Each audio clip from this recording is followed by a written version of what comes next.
Hey, welcome to Gold Scratch. So, funny how things happen sometime. Alex with me today. I only got him one more time, and he's heading on vacation for a couple weeks.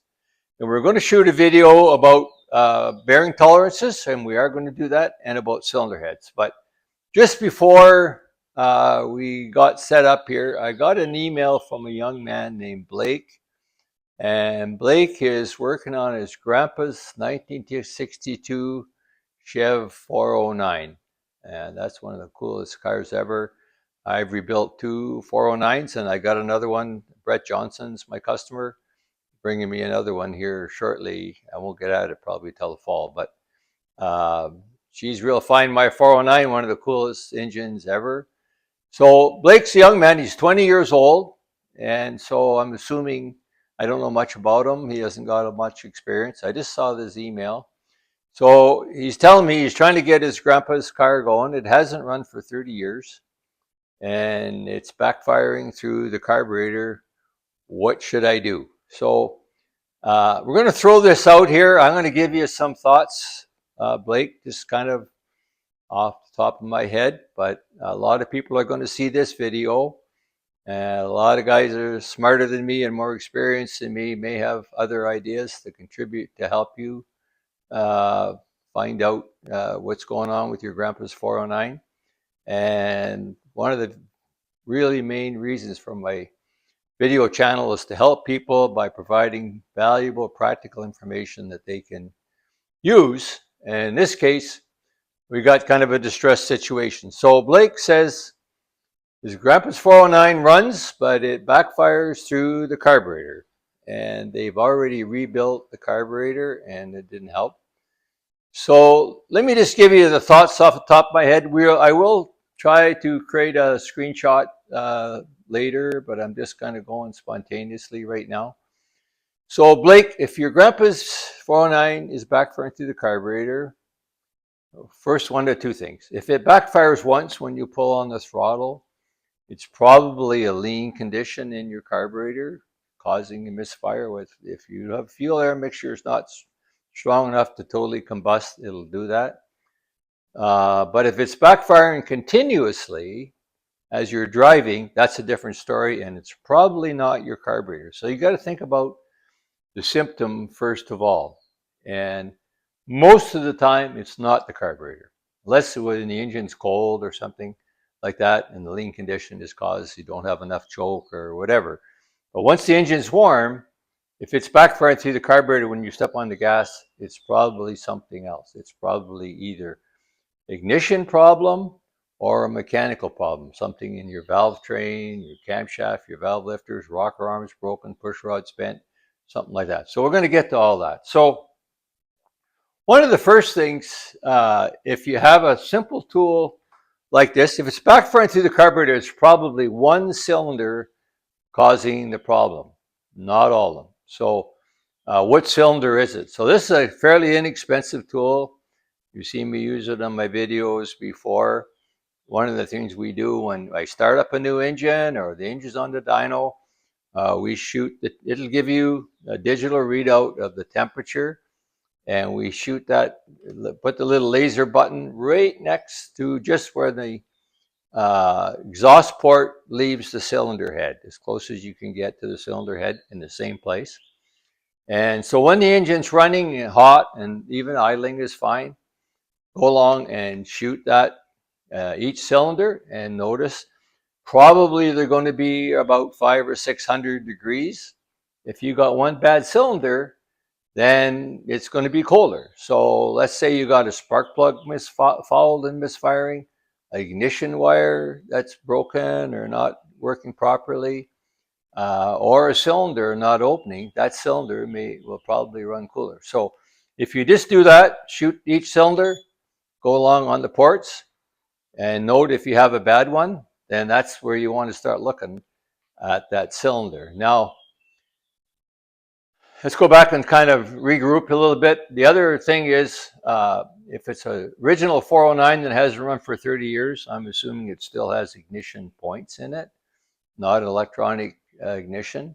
So a weak fire in the cylinder could cause that, but not likely a misfire of one cylinder. But if you have the wherewithal to check the ignition points or even change them, it's not that difficult. I'm sure you can find a video to show you how to do that. It's fairly simple. And the next thing is ignition timing.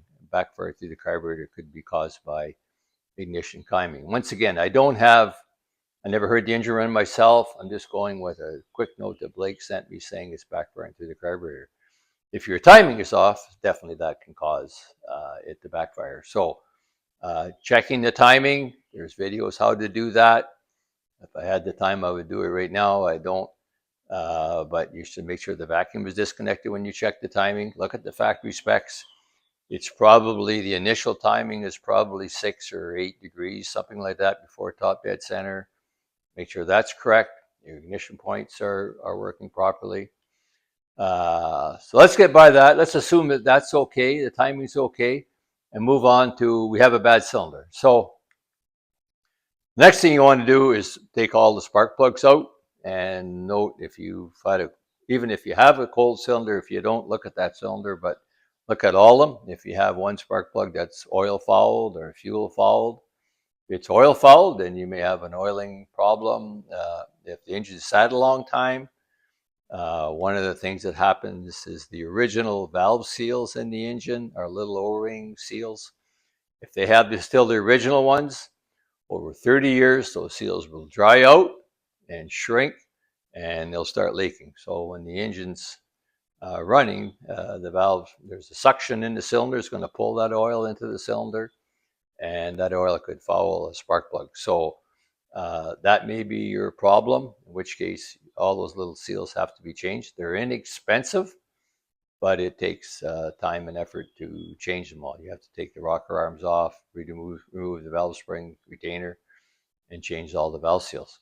So back to, let's say you found one spark plug oil fouled or misfiring, not firing. What could it be? So it could be something as simple as an ignition wire. So if you have a suspect cylinder, take that spark plug, make sure you got a good clean spark plug, put it on the wire, touch the spark plug to ground, crank it over, you should see a spark. If you don't, maybe your ignition wire is part of the problem, or could be the problem if the ignition wire is not good. So focus again on that weak or cold cylinder. So it could also be something mechanical. So assuming all the things that you've checked so far, you haven't found anything. If you have a symptom like a lobe on a camshaft wearing down, the valve lifter wearing down, or a rocker arm come out of adjustment, it could be something as simple as a rocker arm out of adjustment. The original rocker arms are just held tight by a nut that's got a crimp thread on it that holds the nut tight, and it could be something as simple as that. So you need to take all the valve covers off, and if you know how to do timing, you want to make sure you check in every position. So when your rotor's pointing to number 1 cylinder, check the rocker arms on number 1, rotate it around. The timing order is 1, 8, 4, 3, 6, 5, 7, 2.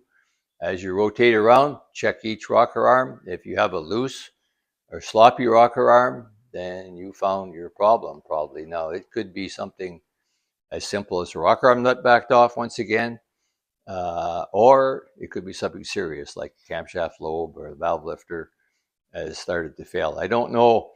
Your grandpa's 409 is 62. A lot of them had solid lifter camshafts, and some of them had hydraulic lifter camshafts. The high performance versions had solid lifter camshafts. So if you have the wherewithal to do that, check the valve lash on every cylinder, and there's a procedure for doing that, and you can find it online. If you have an original manual for the car, there's a procedure for doing that. So you want to check all your valve lashes. Those are the things that I would do. So the things you need to make ignition fire, you need a spark, you need timing, you need the timing in the right place. So those are the things I could think of spontaneously. And I'm going just on a very brief note that Blake sent me. For those of you watching out there, you guys have lots of experience and knowledge with dealing with these kind of problems.